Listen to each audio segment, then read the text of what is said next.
내 하나님 서신 발 앞에 무릎 꿇고 경배하리. 큰 권능과 영광이 가득한 내 아버지 계신 이곳 하나님의 그 크신 사랑이 우리 죄를 사하셨네. 어린 양의 보혈의 은혜로 나 담대히 나가리.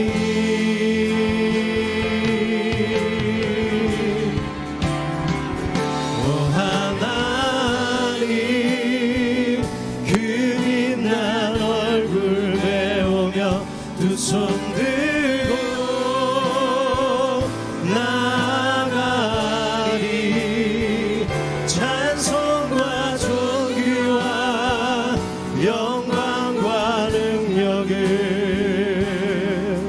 그 하늘 보좌 우리의 오른손을 높이 들어서 오 하나님 오 하나님 그 빛난 얼굴 배우며 두 손 들고 나가리.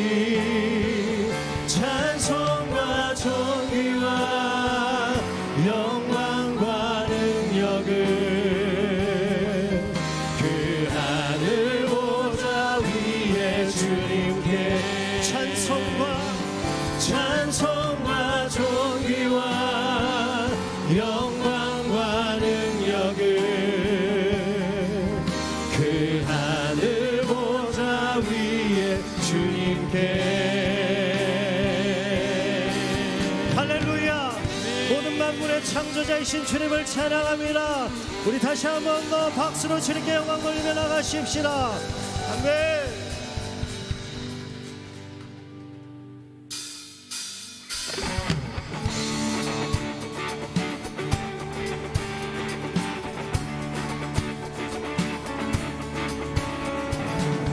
성령여 내 영혼을 충만케 하소서. 내 속에 강물이 넘쳐나게. 성령여 내 영혼을 충만케 하소서. 내 속에 강물이 넘쳐나게. 오 성령 하나님 날 다시 새롭게 하소서. 할렐루야. 채우소서. 내 영혼이 세상 유혹 다 이기고 다시 주를 닮아가도록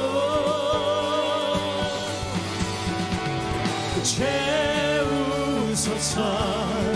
내 영혼이 세상 유혹 다 이기고 오직 주만 나타내도록. 성령여 내 영혼을 충만케 하소서.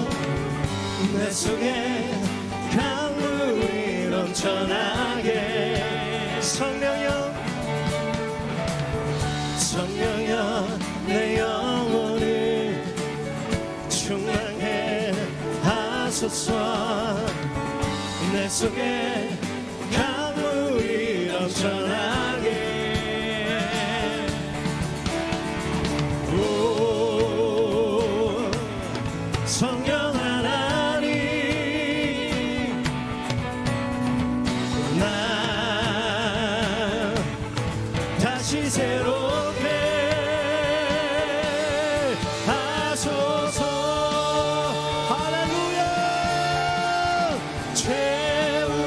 채우소서 내 영혼이 세상 유혹 다 이기고 다시 주를 닮아가도록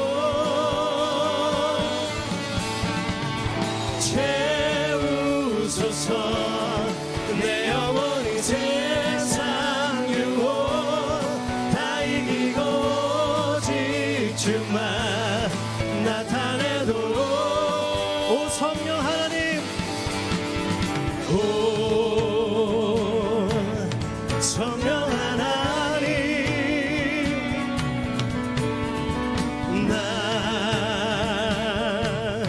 다시 새롭게 오 성령 하나님, 오 성령 하나님 나 다시 새롭게 하소서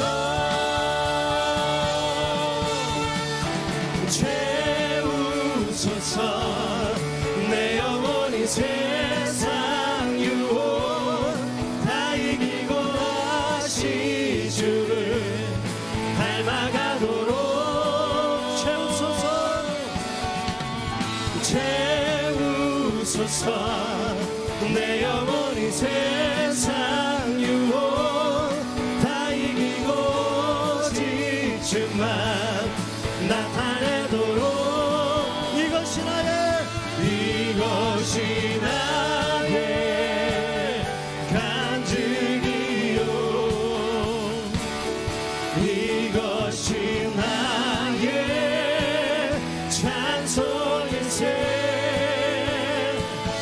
나 사는 동안 끊임없이 구주를 찬송하리로 다시 한 번 더 이것이 나의 이것이 나의 간증이요 이것이 나의 찬송일세 나 사는 동안 끊임없이 구주를 찬송하리 구주를 찬송, 구주를 찬송하리 구주를 찬송, 구주를 찬송하리로다 할렐루야. 나의 반석이신 주님 찬양합니다. 우리 다시 한 번 더 함성과 박수로 주님께 영광 돌리십시다. 아멘. 우리 계속해서 자리에 앉으셔서 주님 경배하시겠습니다.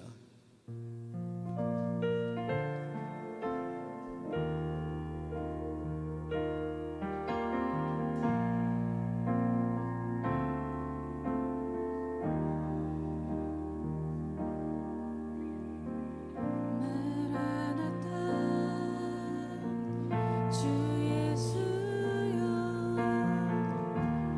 어서 오시옵소서 땅의 모든 끝 모든 족속 주를 찬송하게 하소서 마라나타 주 예수여 어서 오시옵소서 모든 열방이 주께 돌아와 춤추며 경배하게 하소서 우리 주님 다시 오실 길을 만들자 십자가를 들고 땅 끝까지 우린 가리라 우리 주님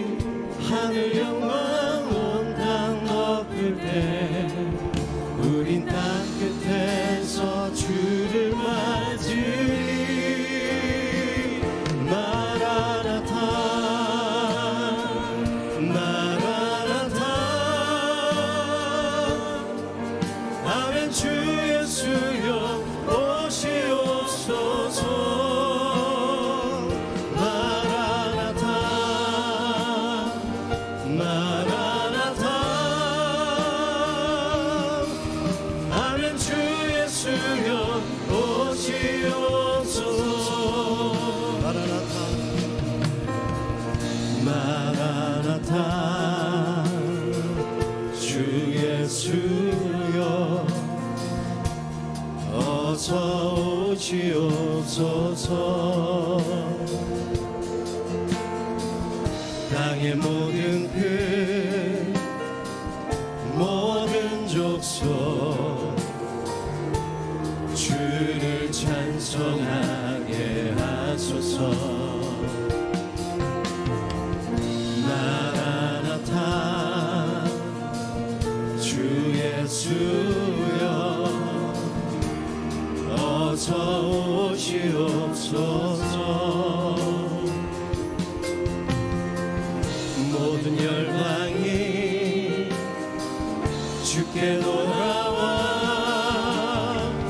춤추며 경배하게 하소서. 우리 주님 다시 오실 길을 만들자. 십자가를 들고 땅끝까지 우린 가리라. 우리 주님 하늘 영광 온 땅 높을 때 우린 땅 끝에서 주를 맞으리. 마라나타 마라나타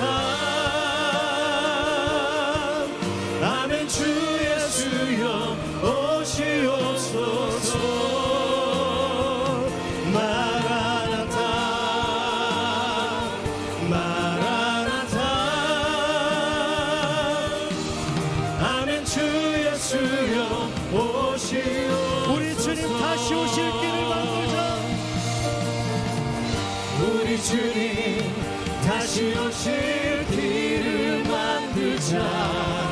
십자가를 들고 땅끝까지 우린 가리라. 우리 주님 하늘 영광 온 땅 높을 때 우린 땅 끝에서 주를 맞으리. 마라나타 마라나타 아멘. 주 예수여 오시옵소서. 마라나타 마라나타 아멘. 주 예수여 오시옵소서. 우리 오른손 높이 들어서 마라나타 마라나타 아멘. 주 예수여 오시옵소서. 마라나타 마라나타 아멘. 주 예수여 오시옵소서. 이곳에 오셔서 이곳에 앉으소서. 이곳에서 드리는 예배를 받으소서. 주님의 이름이 주님의 이름만이 오직 주의 이름만 이곳에 우리 두 손을 높이 들어서 이곳에 오셔서 이곳에 앉으소서. 이곳에서 드리는 예배를 받으소서.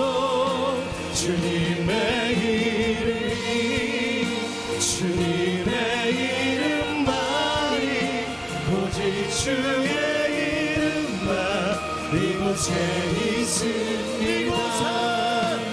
이곳에 오셔서 이곳에 앉으소서. 이곳에서 드리는 예배를 받으소서. 주님의 이름이 주님의 이름만이 오직 주의 이름만 이곳에 있습니다.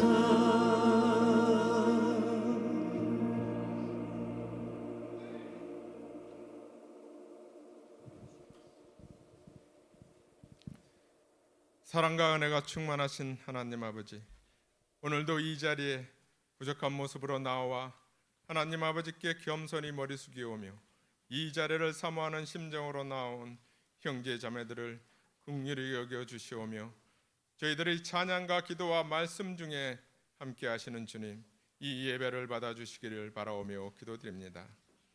2023년에 다사다난했던 가운데 코로나 팬데믹이 끝나고 새로운 기도도 하였지만 교회를 찾아오는 형제들은 더 늘어났건만 우리의 11조와 감사할 일은 더욱 줄어든 한 해였습니다. 비록 무화과 나무가 무성하지 못하며 포도나무에 열매가 없으며 외양간에 소가 없을지라도 나는 여호와로 말미암아 기뻐하리로라 하나는 하박국 기자의 말씀처럼 하나님이면 충분하고 기뻐하는 세상은 이해할 수 없는 하나님으로 말미암아 기뻐하는 우리들이 되기를 진정으로 간절히 바라오며 기도드립니다. 하나님 아버지, 저희들을 긍휼히 여겨 주시길 바랍니다. 온 누리가 2023년을 마무리하고 새해를 준비하는 40일 새벽 기도를 통하여 그리스도의 담대한 증인들이라는 말씀으로 새벽을 깨우고 있사오니 우리의 영과 육을 더욱 강하고 담대하게 하나님 나라를 선포하며 한 마음으로 나아가고 있사오니 이 교회의 비전과 사역에 조금 더 거리낌 없이 힘차게 전진하는 한 해가 되기를 바라오며 기도드립니다. 새로이 시작하는 2024년 첫 달의 첫 주일을 하나님 아버지께 온전히 드리게 됨을 감사드리오며 이날을 기억하여 주시어 주님의 말씀을 믿고 순종하며 우리의 서운함과 소원함을 간절히 드리는 기도 제목에 홍해가 갈라지고 여리고성이 무너지는 놀라운 능력과 역사하심이 올해에도 우리들에게 충만한 은혜로서 함께하기를 간절히 기도드립니다. 또한 올해에는 새로운 나라의 어른들을 선출하는 해오니 이 나라와 이 민족을 사랑하시어 부흥케 하신 하나님 아버지, 주님의 뜻에 합당한 그릇들을 통하여 기쁨이 넘쳐나고 즐거움과 화합의 큰 물결이 다시 한번 이 나라로 기억되게 하시오며 하나님 나라를 널리 알리는 데 쓰임이 되는 이 민족이 되기를 기도드립니다. 우리 주위에는 여전히 육신과 심령의 어려움으로 아파하는 이웃과 지구촌 곳곳에 하나님을 알지 못하는 영혼들이 있사오니 그들에게로 향하는 마음과 행함이 함께하는 선한 사마리아인들의 모습으로 나아가는 우리들이 되기를 바라오며 지금도 우리가 듣지도 못하고 알지도 못하는 세계 열방 속에서 수고하고 봉사하시는 선교사님들을 지키시고 보호하시오며 조금도 그들의 삶에 어려움이 없도록 기도와 도움의 손길로 동참게 되기를 간절히 기도드립니다. 이 시대를 함께 살아가는 믿음의 형제자매들의 삶의 여정 속에서 힘과 정성을 다하여 주님과 동행하며 나아가는 모습과 믿음의 동역자들로서 서로를 위해 중보하고 격려하는 우리들의 아름다운 삶의 모습을 통한 거기까지가 우리들이 가야 할 길이오며 우리의 삶을 늘 지켜보시고 함께 하시는 주님의 은혜가 넘쳐나는 한 해가 되기를 바라오며 기도드립니다. 있는 듯 없는 듯 수고하시고 봉사하시는 손길들을 은밀히 보시는 주님이 늘 지켜주심을 믿사오며 찬양드리며 하나님께로 향하는 그 손길들과 입술에 축복하시며 모든 영광은 하나님 홀로 받으시길 바라오며 기도드립니다. 오늘도 변함없이 전하시는 이명성 목사님과 또한 이재훈 목사님의 말씀 가운데 주의 성령이 함께하시오 말씀의 은혜가 우리의 삶과 심령 안에 충만한 은혜가 넘쳐나기를 바라오며 우리 주 예수 그리스도의 이름으로 기도드립니다. 아멘.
할렐루야. 우리의 찬송을 받으시기에 합당하신 하나님께 우리 감사의 박수 올려드리겠습니다. 아멘. 이 예배 오신 한 분 한 분을 예수님의 이름으로 환영하고 또 축복합니다. 올해부터 우리 표어가 바뀌었는데요. 그리스도의 담대한 증인이라는 제목으로 우리가 1년 동안 달려가게 됐습니다. 이 인사말로 서로를 축복하면 좋겠습니다. 함께 우리 좌우에 계신 분 축복하실 때 그리스도의 담대한 증인이 되십시오. 축복하겠습니다. 그리스도의 담대한 증인이 되십시오. 아멘. 그리스도의 담대한 증인이 되기 위해서는 먼저 공동체가 사랑하고 축복하고 하나됨이 필요하다고 생각합니다. 우리 귀한 마음을 담아서 서로 우리 교제하도록 하겠습니다.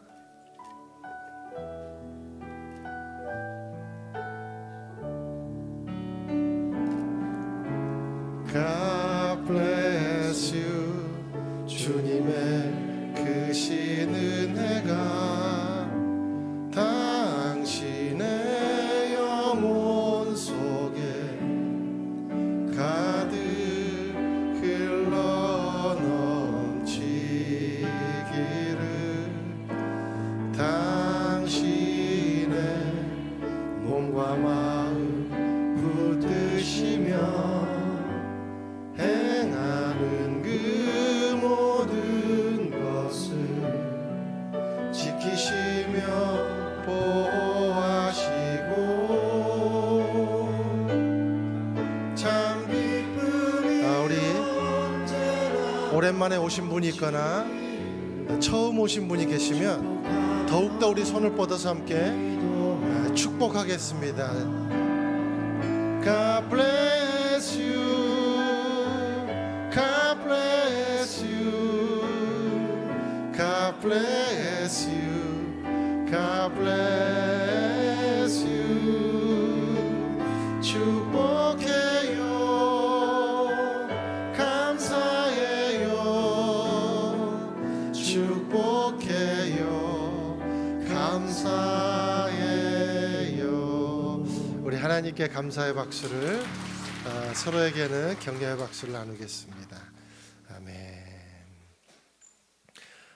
교회 소식을 잠시 나누겠습니다. 여러분 주보를 참조해 주시기 바랍니다. 우리 서산 온누리 교회에 오신 분들을 한 분 한 분을 예수님의 이름으로 환영하고 또 축복합니다. 공동체에 소속되기 원하시는 분이 있거나 또 우리 교회에 대해서 궁금하신 분이 계시면 우리 본당 앞에 행복홀이 있습니다. 거기서 교육자와 만남을 가져주시면 감사하겠습니다. 우리 인사 나눈 대로 2024년 우리 온누리교회 표어가 그리스도의 담대한 증인입니다. 예수님과 동행하며 담대한 증인으로 사시는 한 해가 되시기를 축복합니다. 우리가 매달 매년도 첫째 주와 둘째 주는 선교 헌금 작정이 있습니다. 그래서 우리가 설교 후에 담임 목사님 설교를 들으시고 또 영상을 보시고 함께 선교 헌금 작정에 참여하도록 하겠습니다. 지난 한 해도 여러분 수고 많으셨죠? 여러분들의 또 이렇게 연말 정산을 저희들이 돕고자 합니다. 그래서 1월 12일까지 날짜를 정확하게 좀 지켜주셨으면 좋겠습니다. 그래서 우리 이지현 우리 전도사님에게 문자로 기록된 모든 사항을 빠짐없이 이렇게 적어 주셔서 여러분들이 문자를 주시면 연말정산 혜택을 이렇게 드리는 데 도움이 되도록 도와드리겠습니다. 참여해 주시기 바라고요. 오늘 오후 2시에는 비전홀에서 운영위원회 회의가 있습니다. 한 분도 빠짐없이 운영위원들 참여해 주시기 바랍니다. 지난주 목요일에 우리 이미자 성도님 모친 상이 있었습니다. 우리 문옥과 권사님이 92세 일기로 또 하나님의 나라로 부르심 받았는데요. 많은 분들이 개인적으로도 그리고 예배 또한 참석하셔서 굉장히 많은 분들이 참여하셔서 은혜로운 시간이 되었습니다. 너무 감사하고요. 우리 이미자 성도님 잠시 한번 일어나 주시겠습니까? 예, 보시고 우리 위로와 격려의 박수 한번 하도록 하겠습니다. 네. 감사합니다. 오신 분들 너무 감사하고 또 성도님들 기도해 주셔서 감사하시다고 우리 떡을 섬겨 주셨습니다. 그래서 나가실 때 떡을 하나씩 이렇게 받아 가시면 되겠고요. 가족의 또 을 위해서 기도해 주시기를 바랍니다. 이 시간 하나님의 말씀은 사도행전 1장입니다.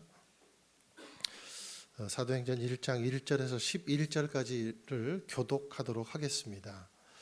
데오빌로님, 제가 먼저 쓴 글에는 예수께서 일하시고 가르치기 시작하신 모든 것, 곧 예수께서 선택하신 사도들에게 성령을 통해 명령하신 후 하늘로 들려 올라가신 날까지의 일을 기록했습니다.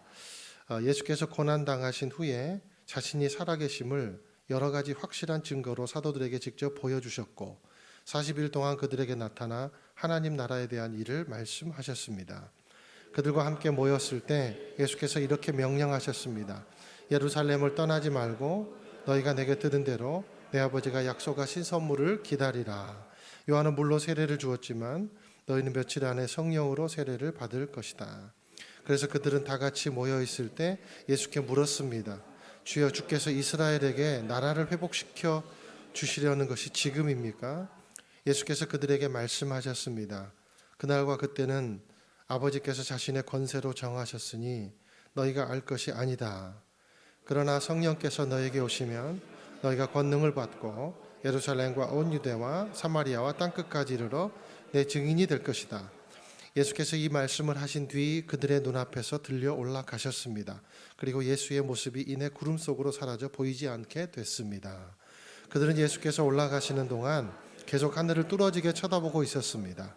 그런데 갑자기 흰 옷을 입은 두 사람이 그들 곁에 서서 함께 읽습니다. 갈릴리 사람들아, 왜 여기 서서 하늘만 쳐다보고 있느냐? 너희 곁을 떠나 하늘로 올라가신 이 예수는 하늘로 올라가시는 것을 너희가 본 그대로 다시 오실 것이다 라고 말했습니다. 아멘. 우리 교회는 매년 첫 주 선교 헌금 주일로 우리 위임 목사님의 전 캠퍼스가 우리 위임 목사님의 설교를 듣고 선교 헌금 작정에 동참합니다. 오늘 우리 이재훈 목사님께서 땅 끝까지, 세상 끝날까지 라는 제목으로 영상으로 하나님 말씀을 선포하시겠습니다. 어느 시대이건 교회가 방향을 잃어버리는 까닭은 사도행전에서 그 방향을 찾지 않기 때문입니다. 사도행전에 나타난 교회의 모습은 조직체가 아니라 유기체, 또 다른 말로 하면 유동체라고 말할 수 있을 정도로 살아 움직이는 생명력 있는 공동체였습니다. 그들은 매우 소수의 사람들이었습니다. 사회적 지위도 없었고 또 풍부한 재물도 없었고 또 그들 자신을 홍보할 만한, 선전할 만한 그런 도구도 없었습니다. 그들은 참으로 미약한 사람들이었고 로마 제국 하에 있었던 그들의 신분은 대부분 종들이었습니다. 사회적 신분이나 경제적 여력이나 지식이나 어떤 부분에 있어서도 로마 제국 하에 있었던 특별히 유대 민족들은 그 사회를 영향을 미칠 만한 어떠한 요소도 갖고 있지 않았습니다. 그럼에도 불구하고 사도행전 17장 6절에 보면 그들은 세상을 뒤집어 놓았다라는 표현이 나옵니다. 주후 200년이 채 되지 않아서 로마 제국에서 가장 강력하고 영향력 있는 공동체가 되었습니다. 그것은 정치적 사력에 의한 것이 아니었습니다. 심지어 그들이 선한 행동을 많이 했기 때문도 아닙니다. 물론 초대교회 때 로마 제국에 전염병이 돌았을 때 그리스도인들이 누구도 외면하는 시신을 치우고 그 전염병 한복판에서 헌신적으로 섬김으로 인해서 그 로마 제국 사회에 큰 파장과 영향력을 미쳤던 것도 분명 사실입니다. 그러나 그것 때문만은 아니라는 것이죠. 교회가 역사적으로 선한 사업을 많이 했기 때문에 역사적으로 지금까지 존속하고 세상에서 가장 많은 세상에 많은 사람들이 따르는 그런 공동체가 되었는가? 그것은 아닙니다. 교회의 과오를 따지자면 역사적으로 얼마나 많은 과오를 저질렀습니까? 십자군 전쟁을 비롯해서 중세교회가 정치 세력화하여 권력화하여 많은 잘못을 저질렀죠. 또 예수님을 잘 믿는다고 하는 사람들이 이단 재판에 사람들을 넘겨 율법주의에 빠져 수많은 사람들을 정죄하고 심지어 죽이기까지 하는 그런 역사의 비극도 있었습니다. 청교도 시대에 있었던 일이죠. 바로 이러한 역사의 교회의 과오에도 불구하고 교회가 이렇게 세상 속에 영향을 미쳤던 그 한 가지 이유를 우리는 알아야 하는 것입니다. 그것이 바로 사도행전에 나타나는 겁니다. 그것은 바로 예수 그리스도께서 십자가에서 죽으시고 부활하시고 그리고 성령이 오심으로 그들이 예수 그리스도를 증거했다는 겁니다. 그리고 예수님이 우리에게 전해주신 하나님 나라에 대하여 그들이 전했다는 것, 예수 그리스도와 하나님 나라의 증인들이 되었다는 그 한 가지 이유입니다. 사도행전에 나타난 교회를 통해서 우리가 알아야 될 교회의 본질, 교회의 소명은 첫째로 교회는 예수 그리스도와 하나님 나라의 증인들이라는 것, 이것을 분명히 여겨야 합니다. 예수님께서 부활하신 이후에 40일 동안 제자들에게 나타나시는 과정 속에 그들에게 주신 그 가르침의 핵심은 하나님 나라에 대한 것이었습니다. 오늘 본문 1장 3절의 말씀을 보십시오. 예수께서 고난당하신 후에 자신이 살아계심을 여러 가지 확실한 증거로 사도들에게 직접 보여주셨고 40일 동안 그들에게 나타나 하나님 나라에 대한 일을 말씀하셨습니다.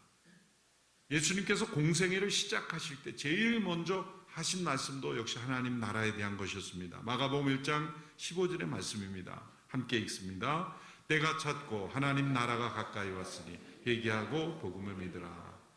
공생애를 시작하실 때도 하나님 나라에 대한 선포였고 또 부활하신 이후에도 제자들이 가르치신 것이 하나님 나라에 대한 것이었습니다. 그러므로 예수님이 이 땅에 오신 목적이 하나님 나라라는 것이고 예수님이 십자가, 부활, 승천하신 모든 일들은 예수님의 모든 일들은 하나님 나라를 위한 것이고 그러므로 이 땅에서 예수님을 믿고 그분을 따르고 그분의 몸된 교회의 목적과 방향 그 모든 것이 하나님의 나라라는 것입니다. 그렇다면 이 세상과 하나님의 나라는 어떤 관계입니까? 이 세상은 하나님 나라의 밖에 존재하는 것입니다. 아담 안에서 타락한 모든 인간들은 하나님의 통치를 거부하는 하나님 나라 밖에 존재하는 것이죠. 아담과 하와가 에덴 동산 밖으로 추방당했을 때 다시 들어갈 수 있는 유일한 길은 회개였습니다. 자신의 잘못을 인정하고 돌이키는 것이었는데 아담과 하와가 회개했다는 증거가 없습니다. 아니 회개할 수가 없었습니다. 스스로 하나님의 말씀을 불순종하고 거부하고 불순종하고 배역한 이들이 스스로 돌이켜 하나님 제가 잘못했습니다. 돌이킵니다. 제가 불순종했습니다. 용서해 주십시오라고 스스로 돌이킬 능력조차 없는 것이 인간의 타락인 것입니다. 그들은 도리어 숨고 거짓말하고 외면하고 도망가고 하나님 없이 그저 우리끼리 살아가고자 하는 그 세상에 안주하였지 하나님의 통치를 거부한 것을 회개하는 그 진실한 회개가 타락한 인간들에게서 나타나지 않는다는 것입니다. 인간은 스스로 그 하나님 나라로 들어갈 능력이 없습니다. 하나님 나라에 들어갈 능력이 없다는 건 스스로 가장 진실한 회개가 불가능하다는 겁니다. 후회는 할 수 있습니다. 그러나 진실한 회개는 인간 스스로가 불가능합니다. 우리가 진정 회개할 수 있는 것은 어디에서 비롯되는 것일까요? 하나님의 아들 예수 그리스도께서 세상에 오심으로 우리의 죄악됨을 드러내시고 우리를 대속하여 죽으신 그 죽음 앞에서 우리가 진정한 회개가 나오는 겁니다. 예수님이 왜 세상에 오셔야 했습니까? 우리로 하여금 진정한 회개가 가능하도록 하기 위해서입니다.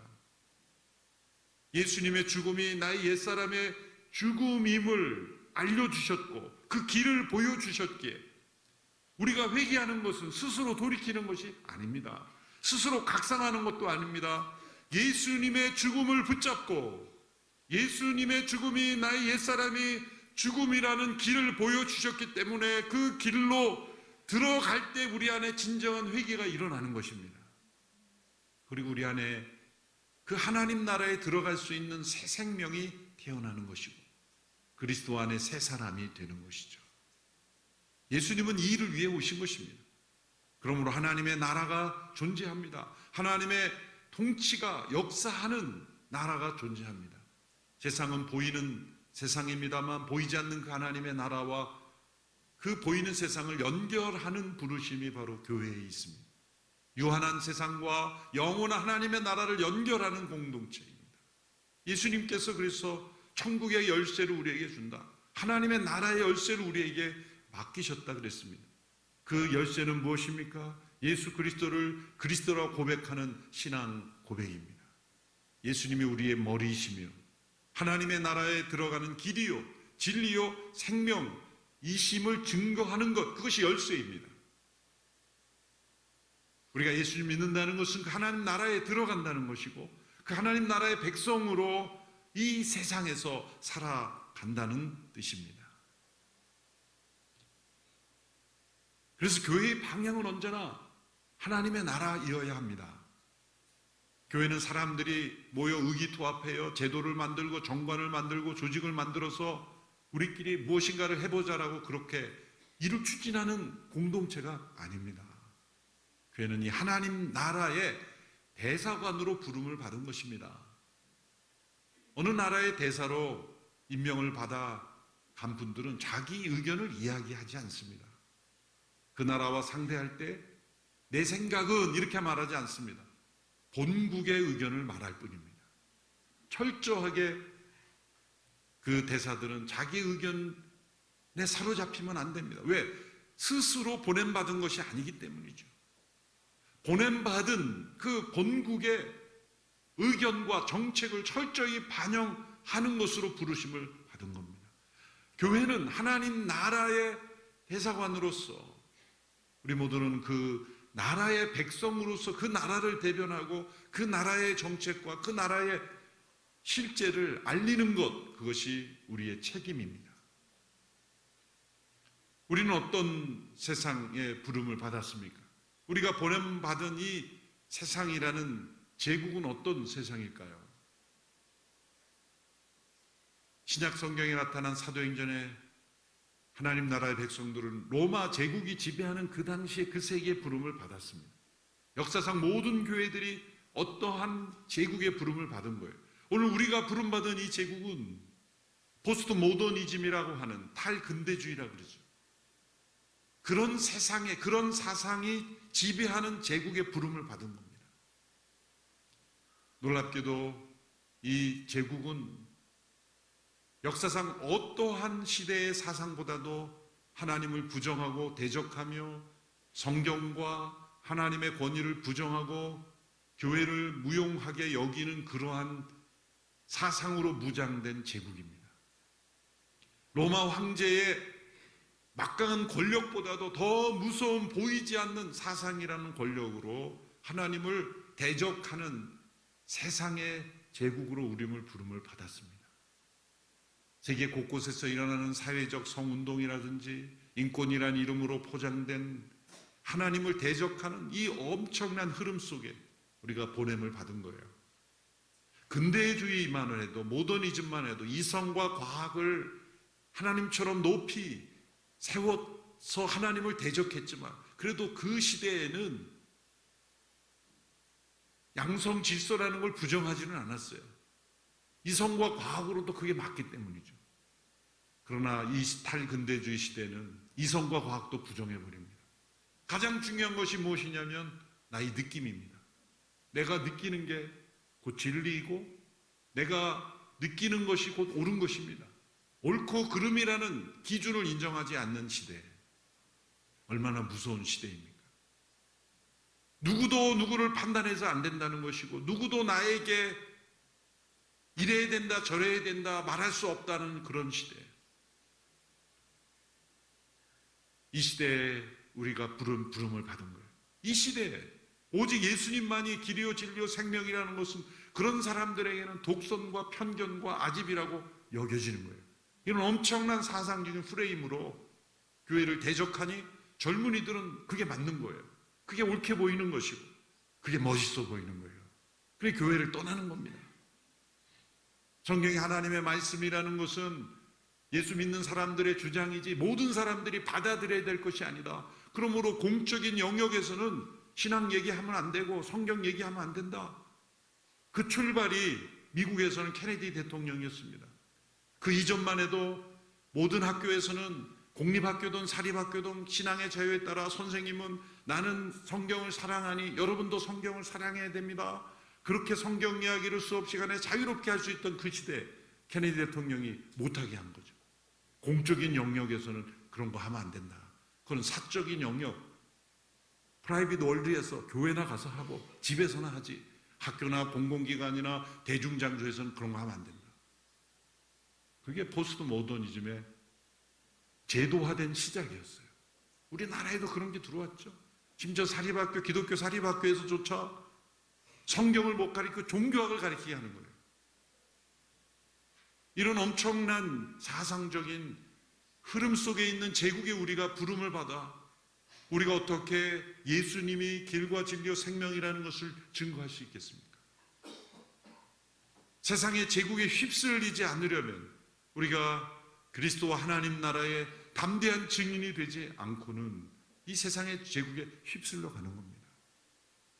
그런 의미에서 사도행전 시대에 있었던 교회와 유사하게 로마 제국 시대와 비슷한 패러다임이 오늘 이 시대에 있는 겁니다. 어떤 의미냐면 주 1, 2세기에는 엄청난 핍박 속에 있었죠. 로마 제국 차원의 엄청난 핍박이 있었습니다.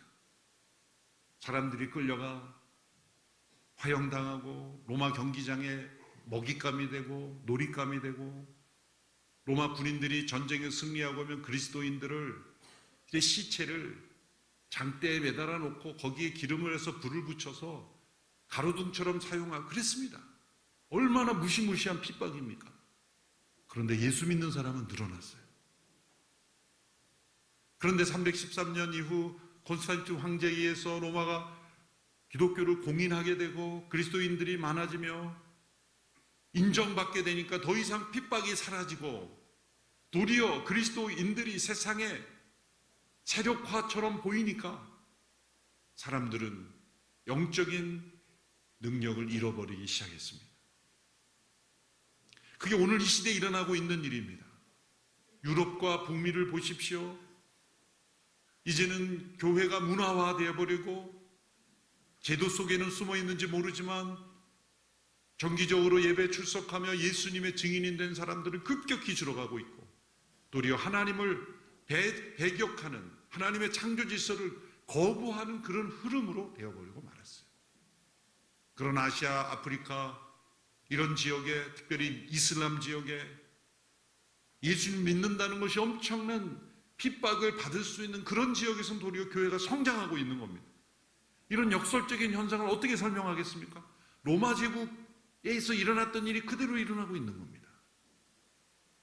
그건 뭡니까? 교회가 생명력이 있는 것은 어떤 세상의 정치 세력이 아니라는 겁니다. 세상이 가진 지식과 재물이 아니라는 것입니다.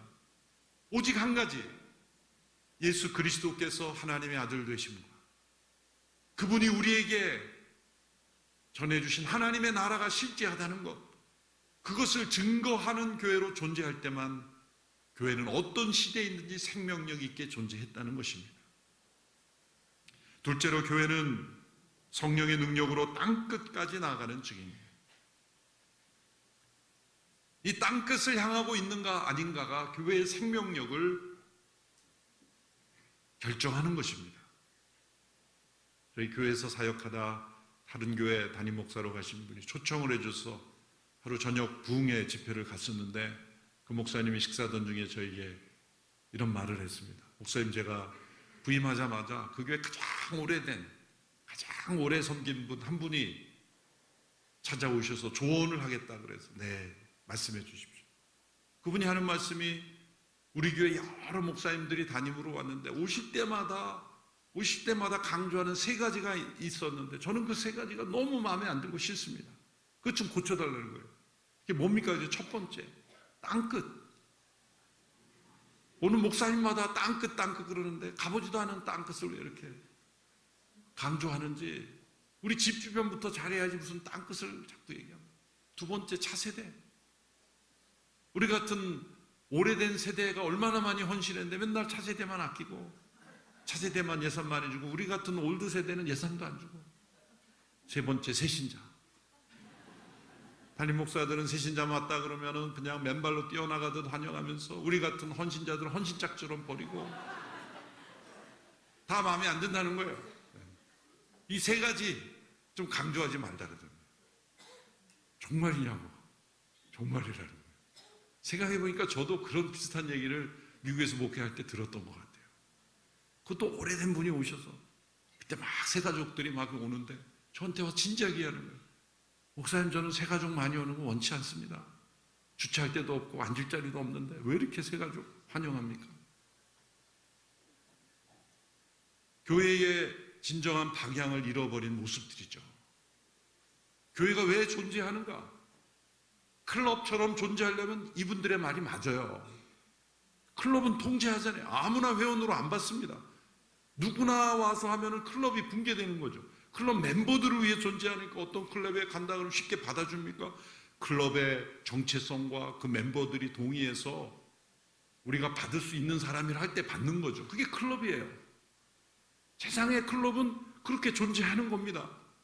교회는 클럽이 아니죠. 그럼 무엇입니까?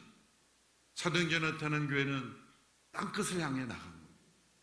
그런데 누구나 이렇게 땅끝으로 가진 않습니다. 예수님도 아셨죠. 성령님이 그래서 오신 것입니다. 그래서 예수님께서 이렇게 말씀하셨죠. 4절 5절에 보면 그들과 함께 모였을 때 예수께서 이렇게 명령하셨습니다. 예루살렘을 떠나지 말고 너희가 내게 들은 대로 내 아버지가 약속하신 선물을 기다리라. 요한은 물로 세례를 주었지만 너희는 며칠 안에 성령으로 세례를 받을 것이다. 약속하신 선물을 기다리라. 약속하신 선물은 성령님이십니다. 하나님의 나라의 계획 가운데 성자 예수님 독생자가 세상에 오셔서 십자가의 죽음과 부활로 이루시고 난 뒤에 성령님이 오셔야 할 것이 삼위일체 하나님의 계획 가운데 있었고, 예수님이 오시는 것도 구약에 예언되었지만 성령님이 오시는 것도 구약의 약속을 따라 오신 것입니다. 예수님이 오신 것도 선물로 오신 것이지만 성령님이 오신 것도 선물로 오셨다는 것은 인간에게 있는 어떠한 조건, 자원에 의하여 오는 것이 아니라 하나님의 주권적인 은혜로 주어진다는 것이 의미가 선물이라는 단어입니다. 왜 기다리라고 했습니까? 제자들이 지금 예루살렘에 모인 이유는 유월절을 지키기 위해서 예수님과 함께 오신 겁니다. 그 유월절 때 예수님이 십자가에 못 박히신 것이죠. 그리고 예수님이 사흘 만에 부활하셔서 40일 동안 나타나셨죠. 그리고 기다리라 그랬습니다. 며칠이 못 되어 성령으로 세례를 받을 것이라 그랬는데 며칠 만에 성령님이 임하신 겁니까? 10일 정도 만에. 왜? 오순절에 임하셨잖아요. 사도행전 2장에. 오순절이라는 거 50일째 되는 날이라는 겁니다. 그러니까 예수님이 십자가에 죽고 6월절부터 50일째 되는 날이 오순절이기 때문에 6월절부터 예수님이 사흘 만에 부활하셨고 40일 동안 나타나셨으니 43일을 합하면 7일 내외에 오순절에 성령이 임하신 거예요. 여러분이 오시는 시점 또한 구약에 다 예언된 거예요. 무엇을 통해 예언되었습니까? 오순절이라는 제도 자체가 예언인 겁니다. 그것은 단지 풍습이 아닙니다. 50일 때 되는 날에 일어나는 그 중요한 절기의 의미는 추수를 기뻐하는 거예요. 하나님의 말씀을 주셨다는 걸 기뻐하고 그 영적 추수가 시작되는 것을 기뻐하는 그 오순절 절기의 의미는 바로 유월절로부터 유월절이 상징하는 건 예수님의 십자가의 죽음이 있고, 그리고 오순절은 성령의 오심을 예언하는 절기였어요. 구약의 모든 절기와 모든 사건들은 예수님과 성령님이 오셔서 하나님 나라가 우리 가운데 온전히 임할 것을 예언하는 제도적 예언이었던 것입니다. 또 예수님도 성령님이 오실 것을 긴 말씀을 통해 말씀하셨죠. 요한복음 14장부터 16장까지 진리의 성령이 오실 것이다, 보혜사가 오실 것이다, 내가 떠나가는 것이 너희에게 유익하다, 그가 오시면 내가 너희에게 가르친 것을 깨닫게 하시고 알려줄 것이다, 그리고 이 사도행전 1장에서는 너희에게 능력을 부어줄 것이다, 물로 세례를 받는 것, 그것이 너희의 영적 옛사람의 죽음을 의미한다면 성령으로 세례를 받는 것은 너희가 능력을 부여받는 것이다. 그러므로 성령으로의 세례는 구원의 조건이 아니라 확신의 조건입니다. 교회 이론이 저는 조건은 아니지만 증인된 삶의 조건인 것입니다. 제자들에게 부어졌던 이 성령으로의 세례가 오늘 우리에게도 약속으로 주어져 있습니다. 단지 예수님을 믿는 것에 만족해서는 안 된다는 거죠. 약속하신 이 성령으로의 세례를 우리가 체험하지 않는다면 증인된 삶이 불가능한 겁니다. 왜요? 예수 그리스도와 하나님 나라의 증인이 되는 것은 우리가 가진 지식과 경험, 나의 판단으로는 이루어지지 않는 것이기 때문입니다. 성령으로의 세례, 그것이 우리에게 능력과 확신으로 임하여 올 한 해 우리의 삶이 하나님 나라의 담대한 증인 되기를 축원합니다. 그러므로 이 땅끝까지 증인이 되는 것은 단순한 명령의 순종이 아니라 의무가 아니라 축복과 특권입니다. 8절의 말씀 우리 같이 읽어보겠습니다. 시작. 그러나 성령께서 너희에게 오시면 너희가 권능을 받고 예루살렘과 온 유대와 사마리아와 땅끝까지 이르러 내 증인이 될 것이다. 예루살렘과 온 유대와 사마리아 그리고 땅끝, 이 땅끝은 지리적 개념의 어느 장소가 아니라 모든 방향에서의 하나님 나라의 증인이 될 필요가 있는 대상이 다 땅끝입니다. 상징적인 단어이죠. 예루살렘과 온 유대와 사마리아, 그것은 순차적인 의미가 아닙니다. 예루살렘이 다 복음화돼야 온 유대로 그 다음에 사마리아 되고, 그게 아니라 어느 사람은 예루살렘으로, 어느 사람은 유대로, 어느 사람은 사마리아로, 어느 사람은 땅끝으로, 그렇게 전 방향적으로 다 중심적 폴리센트릭, 모든 방향, 모든 것이 중심이 되어서 복음이 들려져야 한다는 것입니다. 오늘의 교회가 땅끝을 향하여 나가는 교회가 되기를 바랍니다. 우리 개인의 삶에도 땅끝이 있는 거예요. 어떤 사람은 사랑하는 가족이 땅끝이고, 자녀가 땅끝이고, 이웃이 땅끝일 수 있고, 친척이 땅끝일 수 있고, 어떤 사람이 지구 반대편에 있는 내가 전혀 모르는 누군가가 땅끝일 수 있습니다. 중요한 것은 내가 있는 그 영역에 만족하는 사람들인가, 아니면 땅끝을 향하여 나아가는가. 교회가 본질에 합당한 교회로 존재하고 생명력 있는 교회가 될 때 언제나 땅끝을 향하여 나아가는 교회입니다. 한 목사님께서 추구하신 교회의 비전은 사도행전에 나타난 교회의 비전이에요. 땅끝을 향하여 나아가는 교회였기에 주께서 쓰신 줄로 믿습니다. 이 땅끝을 사랑하지 않는 교회는 쇠퇴하게 되어 있어요. 앞서 말한 그분들과 같이 말하면서 그냥 교회를 클럽화하게 되어 있는 거예요. 우리끼리의 교회만, 우리끼리 나누는 것으로 만족하는 그런 교회가 되어버리는 겁니다. 오늘 이 교회가 역사가 흘러갈수록 지금만이 아니라 수십 년 후에도 클럽화되지 아니하고 땅끝을 향하여 나가는 교회가 되도록 우리가 함께 지금 더 헌신적으로 기초를 더 쌓아가는 저희가 되기를 바랍니다. 셋째로, 교회는 세상 끝날까지 예수님의 다시 오심을 준비하는 증인들입니다. 예수님께서 부활 승천하심으로 세상을 종말을 끝내지 않으셨습니다. 성령을 보내시고 우리로 하여금 세상 끝날까지 하나님 나라의 증인이 되게 하셨습니다.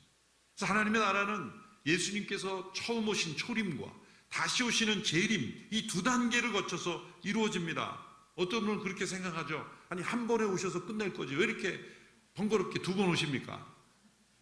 한 번 오시면 그때를 마지막으로 하면 그때 세상이 종말이 되는 것이며 수많은 사람들이 구원의 기회를 얻지 못하는 것입니다. 십자가와 부활을 통해 이루시고 승천하시며 다시 오실 때까지의 이 이중적 오심을 통해서 이 기간이 바로 구원의 기간이요 선교의 기간이요. 보라 지금은 은혜 받을 만할 때요 구원 얻을 때라고 하시는 그 때인 것입니다. 이 기간이. 예수님께서 승천하시며 이렇게 말씀하셨죠. 갈릴리 사람들아 왜 여기 서서 하늘만 쳐다보고 있느냐. 너희가 본 그대로 다시 오실 것이다. 다시 오실 것입니다. 처음 오실 때는 비천한 모습으로 구유에 누우셨지만 다시 오실 때는 영광과 능력 가운데 오실 겁니다. 처음 오실 때는 소수의 사람들만 알았지만 다시 오실 때는 모든 사람들이 다 알게 될 것입니다. 처음 오실 때는 역사를 BC와 AD로 나눴지만 다시 오실 때는 그때는 세상의 끝, the end가 될 겁니다. 예수님은 승천하십니까? 지금 뭐 하십니까? 새하늘과 새 땅을 준비한다고 말씀하셨죠. 승천하셨지만 여전히 일하고 계십니다. 우리 전쟁터에 보면 군사령관이 최고사령관이 가장 앞장서서 이순신 장군의 명랑 대첩처럼 가장 앞장서서 싸울 때도 있지만 때로는 가장 후방에 나와서 더 큰 그림을 보며 전쟁을 승리로 이끌기 위해 일할 때도 있는 거예요. 사령관이 꼭 최전선에 보여야만 전쟁에 승리하는 게 아니죠. 예수님께서 부활 승천하심으로 지금 더 위대한 최상의 일을 하고 계시는 거예요. 그리고 그 기간 동안 성령님을 통해 우리 각 사람에게 성령이 임하셔서 증인이 되게 하시는 일을 이루시는 겁니다. 그리고 때가 되면 다시 오셔서 그때는 세상의 끝이 오는 거예요. 여러분 우리가 듣는 지금 거의 매일 듣는 뉴스를 보십시오. 전쟁과 지진과 재난이 끊이지 않죠. 예수님이 마태복음에서 23장 24절 다 말씀하신 거예요. 예수님 과학자가 아니셨지 않습니까? 지진 측정기가 있었습니까 그때? 예수님은 지진이 많이 일어날 것이다. 이 세상은 예수님의 말씀하신 대로 가고 있습니다. 다시 오실 것이라는 그 말씀대로 이루어질 것입니다. 그때까지 우리에게 주어진 최고의 소명, 그것은 예수 그리스도의 부활과 살아계심과 하나님 나라에 증거하는 것, 그 나라에 영혼들이 들어가도록 복음을 전하는 것. 우리가 영원한 나라에 가게 되면, 영원한 완전한 하나님 나라가 임하게 되면 다시는 할 수 없는 것들이 있습니다. 이 땅에서 하는 것이 영원한 나라에서 연속적인 것들이 있어요. 예배, 영원토록 하나님을 예배하는 것이죠. 말씀, 그분의 임재와 그분의 말씀을 우리는 듣게 될 거예요. 그런데 그 나라에서 할 수 없는 게 있어요. 전도와 선교. 그 나라에는 복음을 전하는 일이 더 이상 할 수 있는 일이 없어요. 완전히 세상이 끝났기 때문이죠. 그러므로 교회가 이 세상에 존재하는 목적이 복음을 전하고 하나님 나라를 전하는 선교임을 잊지 않을 때 교회는 결코 생명력을 잃어버리지 않을 것입니다. 마지막 이 문장을 읽어드리고 마치겠습니다. 하나님은 자신의 교회를 위해 세상에 선교를 두신 것이 아니라 자신의 선교를 위해 교회를 두셨다. 두 번째 문장을 함께 읽습니다. 시작. 선교가 교회를 위해 시작된 것이 아니라 교회가 하나님의 선교를 위해 시작된 것이다. 하나님의 선교를 위해 시작된 교회의 소명을 땅끝까지, 세상 끝날까지 충성스럽게 감당한 오늘의 교회가 되어서 주님 다시 만날 때 잘했다 칭찬받는 교회 되기를 축원합니다. 기도하겠습니다. 땅끝까지, 세상 끝날까지 주의 복음을 전하는 교회 되게 하여 주옵소서. 클럽화되고 우리끼리만 행복하기를 바라는 교회 되지 아니하고 세상 끝날까지 땅끝을 향하여 나아가는 생명력 있는 역동적 교회 되게 하여 주시옵시고 사도행전의 역사가 오늘 우리를 통해서도 계속 이어지게 하옵소서. 예수님의 이름으로 기도합니다. 아멘. 매달 첫 주는 성찬 주일입니다. 다 함께 우리 사도신경을 고백하심으로 성찬에 참여하도록 하겠습니다. 나는 전능하신 아버지 하나님 천지의 창조주를 믿습니다. 나는 그의 유일하신 아들 우리 주 예수 그리스도를 믿습니다. 그는 성령으로 잉태되어 동정녀 마리아에게서 나시고 본디오 빌라도에게 고난을 받아 십자가에 못 박혀 죽으시고 장사된 지 사흘 만에 죽은 자 가운데서 다시 살아나셨으며 하늘에 오르시어 전능하신 하나님 우편에 앉아 계시다가 거기로부터 살아있는 자와 죽은 자를 심판하러 오십니다.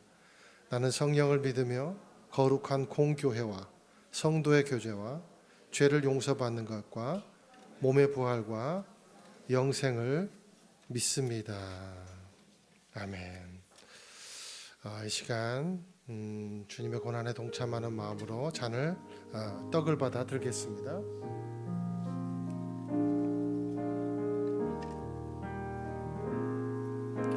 오 나의 주님 친히 배우니 영원한 세계 밝히 나타나 한없는 은혜 길이 누리니 주님께 모든 염려 맡기리.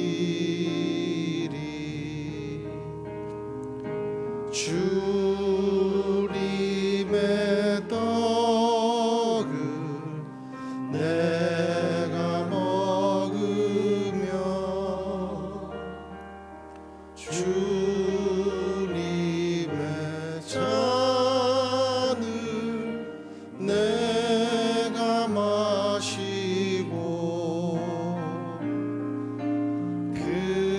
근심의 짐을 벗어버리니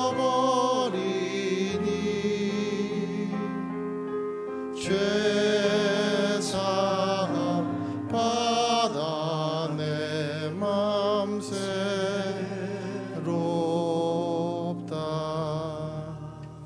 주님께서 잡히시기 전 밤에 떡을 떼어서 기도하시고 말씀하셨습니다. 이것은 너희를 위한 내 몸이다. 이것을 먹을 때마다 나를 기념하라 말씀해 주셨습니다. 저와 여러분이 들고 있는 이 떡은 예수님께서 우리를 사랑하시는 그 섬김의 표현이고 또 예수님께서 하나님의 나라를 말씀하신 그 말씀을 상징하고 있습니다. 우리가 무엇을 들고 살아야겠습니까? 우리가 무엇을 생각하며 우리가 어떤 길을 걸어야 되겠습니까? 주님, 이 떡에 동참할 때, 주님의 몸에 동참할 때 가르쳐 주십시오. 인도하여 주십시오. 사랑하는 하나님, 주님의 떡을 감히 받아든 우리가 될 수 있도록 예정해 주시고 십자가의 은혜를 주셔서 그 십자가의 사랑을 이해하게 해주셔서 감사합니다. 성령을 우리에게 허락해 주셔서 감사합니다. 주님, 우리가 어떤 길을 걸어가며 우리가 어떤 생각을 하며 우리가 무엇을 들고 살아야 할지를 우리에게 늘 가르쳐 주시고 주님, 우리의 가는 방향, 우리의 모든 소유, 그리고 우리가 생각하는 모든 것이 주님에게 인도하여 주시옵소서. 예수 그리스도 이름으로 기도드립니다. 아멘. 함께 깨어서 동참하시겠습니다.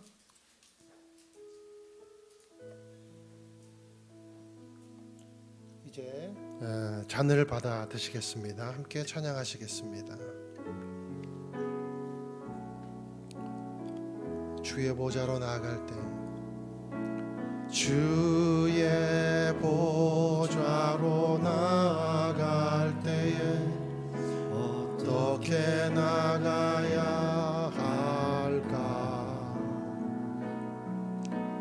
나를 구원한 주의 십자가 그것을 믿으며 가네.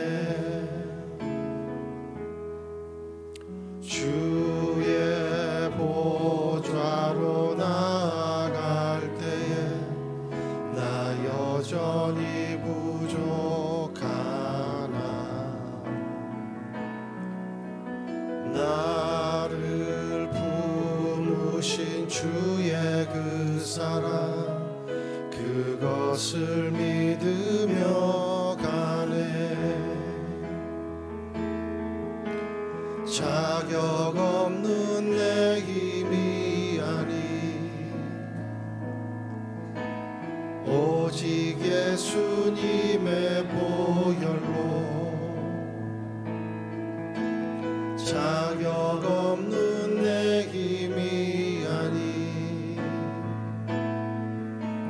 오직 예수님의 보혈로. 십자가의 보혈, 십자가의 보혈, 완전하신 사랑 힘입어 나아갑니다.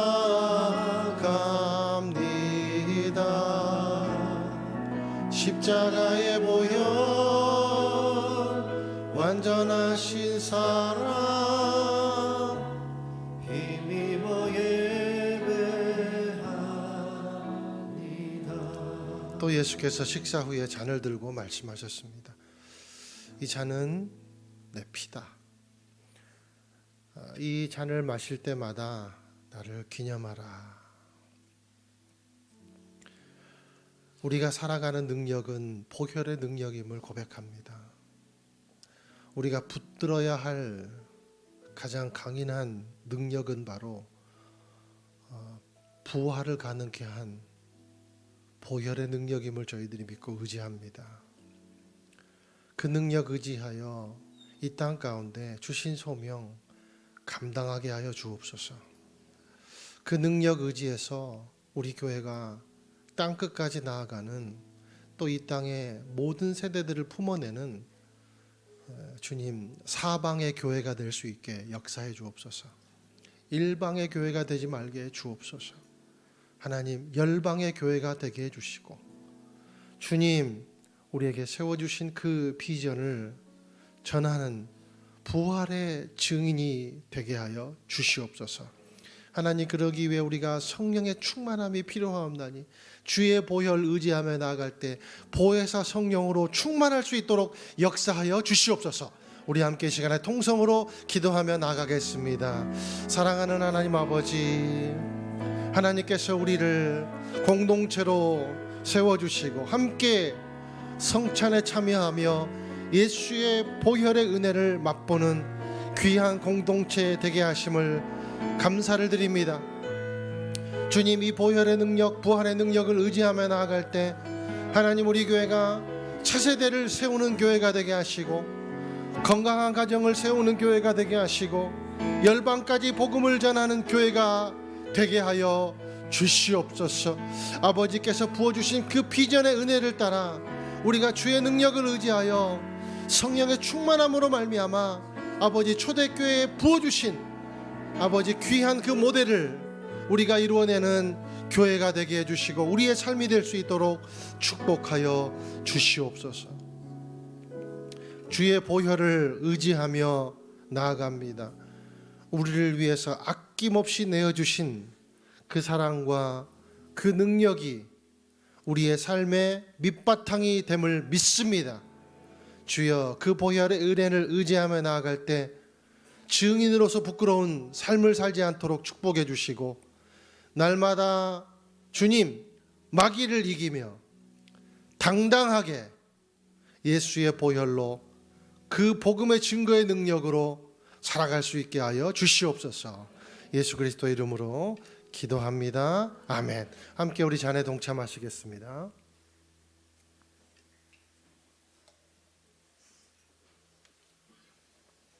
이제 우리 선교 헌금 작정 영상을 보시겠습니다.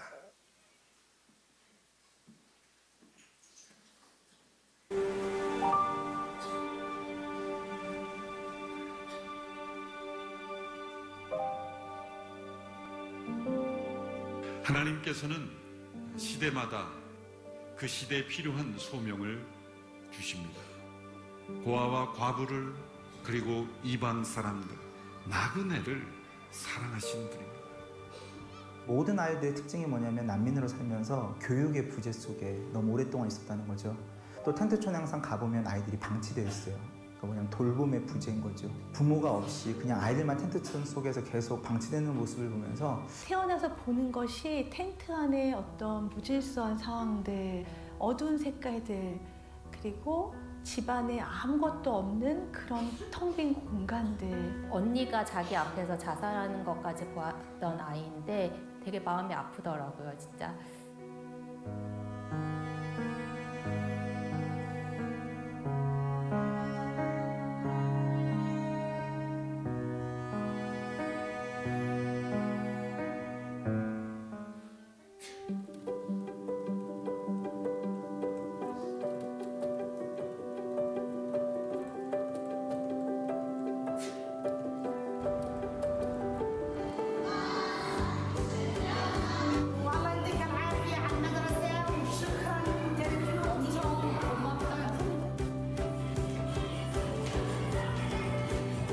저희 센터를 통해서 아랍어를 배우게 되고, 그다음에 덧셈 뺄셈을 하고 영어를 하고, 근데 이렇게 또 말씀을 들으면서 아이들이 많이 이렇게 부드러워지고, 연필조차 쥐지 못하는 아이들이 많습니다.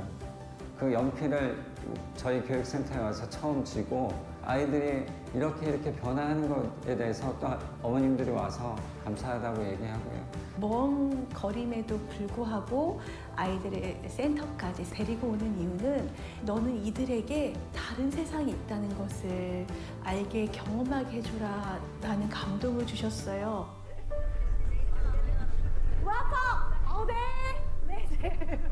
레바논으로 넘어오게 되면서 이 땅은 교회가 합법적으로 존재하고 있기 때문에 선교사들을 만날 기회가 많아졌기 때문에 시리아 난민들에게 복음을 전한다는 것은 열려있는 문이다.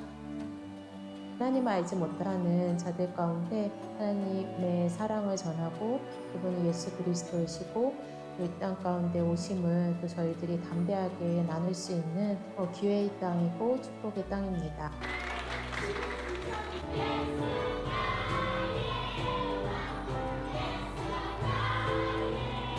그들이 마음껏 예배할 수 있고 마음껏 양육받을 수 있는 여기 한국 선생님들, 한국 선교사님들이 너희를 이렇게 사랑하듯이 예수님도 너희를 사랑해. 아이들이 표정에 생기가 생기고 웃기 시작한 거예요. كتير مفيد للأولاد يتعرفوا على يسوع.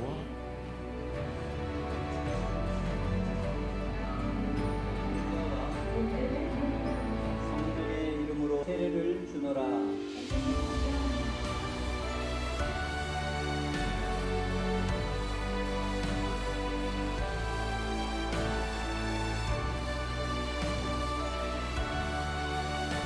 여기 온 거는 우리 영원한 생명 되신 예수님을 만나려고 여기 하나님 보내시고 또 많은 우리 자매들과 가족들이 이렇게 하나님의 백성으로 새롭게 거듭나는 것이 너무 감사인 것 같아요.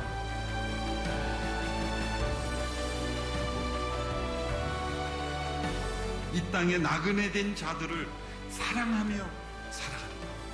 그것이 하나님께서 우리에게 주신 소명입니다. 하나님의 손길을 발견하면서 그들을 변화시키고 그들을 복음화하고 그들을 하나님의 사랑으로 변화시킨다면 이게 하나님의 놀라운 우리 한민족을 향한 시대적 소명입니다.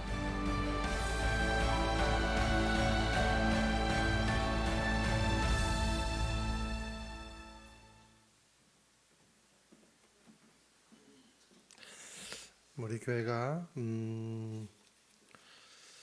예배 시간에 헌금함도 돌리지도 않고 여러 순서가 있지는 않습니다만, 그러나 가장 중요하게 생각하는 시간은 바로 이 해년 해마다 첫째 주, 둘째 주에 있는 선교헌금 작정입니다. 지금 영상에 보시는 대로 우리 18명의 선교사님들, 그리고 이제 누적 3,000명의 선교사님들이 저렇게 하나님의 사역을 감당할 수 있는 데는 많은 성도들의 귀한 헌신이 있었습니다. 우리가 직접 가지 않아도 도울 수 있는 그 길이 열림을 오히려 감사하고 이 시간에 그 작정을 드리기를 원하는데요. 여러분 주보안을 이미 우리가 이제 많은 성도들이 해년해마다 너무나도 많은 성도님들이 동참하고 계시는데 한번 주보를 한번 열어보시겠어요? 주보를 열어보시면 이게 선교헌금 작정서가 있습니다. 3면을 다 여시면요, 간단히 설명드리면 중요한 것이 신규입니다. 그래서 신규는 빠짐없이 작성을 해주시면 되고 여기 매월 작정 금액에다 표시해 주시는데 500원도 가능합니다. 1,000원 이상만 가능하구나. 1,000원 이상으로 그렇게 가능합니다. 여러분 계좌번호 모르시면 그냥 전화번호만 잘 기입해 주셔도 연락을 드리도록 하겠고요. 또 그 작년에 이제 이렇게 작정하신 분들이 내 금액을 조금 더 너무 무리했다, 감하고 싶다 그러면 그때 그것도 좋고요. 또 증액하고 싶다 그러면 써주시면 되겠습니다. 그리고 봉투로 그 작정하시는 분들은요, 그 매년마다 새로 써주셔야 됩니다. 그래서 봉투 작정은 이렇게 됩니다. 여러분 그 볼펜이 없으신 분들은 손을 들어서 표시해 주시면 저희 안내위원들이 볼펜을 가져다 드리도록 하겠습니다. 예배 후에도 작성하셔서 내시는 시간을 따로 가시셔도 좋고요. 나가실 때 우리 헌금 따로 이렇게 그 함을 마련해 놨습니다. 거기에다가 써주시면 감사하겠고요. 제가 잠깐 기도하겠습니다. 사랑하는 하나님 아버지, 우리가 직접 현장에 가서 정말 이 난민들과 그리고 세상에 굶주려가는 사람들을 돕지는 못하지만 그러나 우리가 그 선교사님들과 함께하는 길이 바로 조금이나마 주님 이렇게 작은 헌물을 드리는 것이 바로 우리가 동참하는 길임을 저희들이 알고 우리의 마음을 주께 드리기를 원합니다. 주여, 우리 선교사님들의 삶들을 지켜주시고 땅끝까지 나아가 복음을 전하며 자신의 삶을 내어놓고 주님 앞에 헌신하여 드린 우리 선교사님들 힘내고 지치지 않도록 늘 기도하게 하여 주시옵소서. 예수님 이름으로 기도드립니다. 아멘. 잠깐 작정의 시간을 가질 테니까 여러분 자유롭게 써주시면 되고 또 우리 예배가 끝나도 여러분 작성하셔서 나가실 때 제출함에 제출해 주시면 되겠습니다. 이제 우리 다 함께 일어나셔서 우리 봉헌 찬양 드리시겠습니다.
주의 영광 이곳에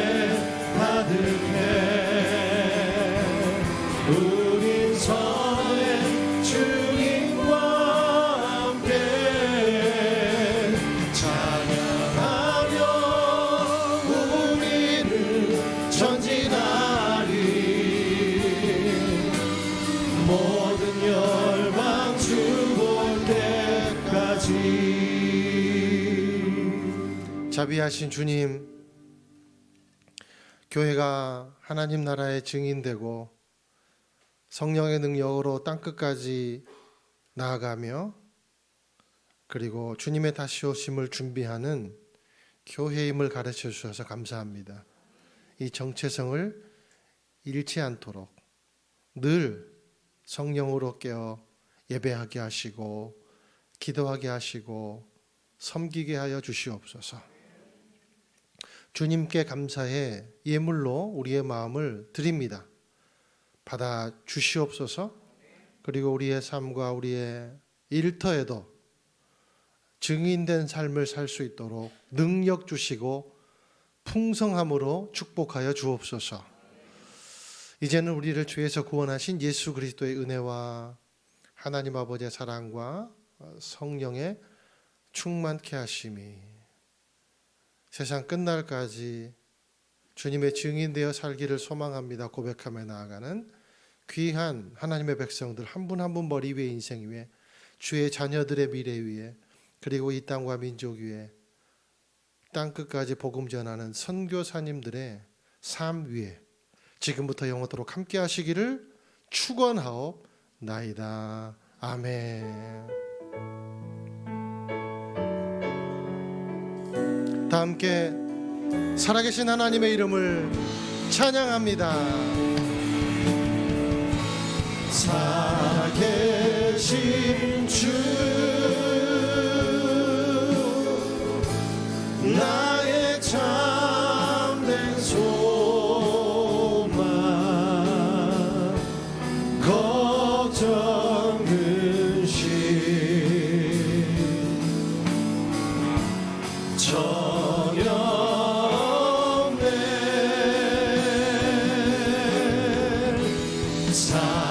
사랑의 주내 갈 길이 너니 내 모든 삶의 기쁨 늘 충만하네. 우리의 삶을 승리의 길로 인도하신 하나님께 감사와 영광의 박수 올려드립니다. 아멘. 예배를 마쳤습니다. 한 주간도 승리하십시오.